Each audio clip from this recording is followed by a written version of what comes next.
যদি তোমার ফিরতে মন চায় রাস্তা একটা আছে। 40 বছর নামাজ আদায় করো না, 50 বছর নামাজ আদায় করো না, এই পৃথিবীর যত ধরনের নেশা আছে কোনোটা তুমি বাদ দাও নাই।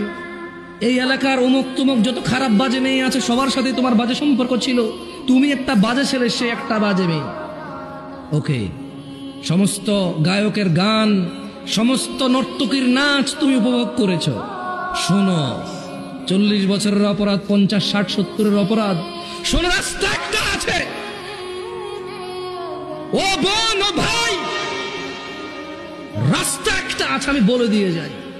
হাদিস থেকে বলবো না যে তুমি বলবা জাল, দইফ, এইটা হাসান কিনা, সহি কিনা, কেউ তোমাকে বিভ্রান্ত করবে, আমি ওখান থেকে বলবো। আমি তোমাকে কোরআন থেকে বলবো, সূরা ফুরকানের আয়াত থেকে। তিনি সুবহান ওয়া তাআলা বলছেন, এই পৃথিবীর, এটা শুধু মুসলমানদের জন্য না, কিন্তু এটা শুধু মুসলমানদের জন্য না, এই পৃথিবীর সবার, সব অপরাধীর জন্য। তিনি বলছেন ইল্লা মান তাব,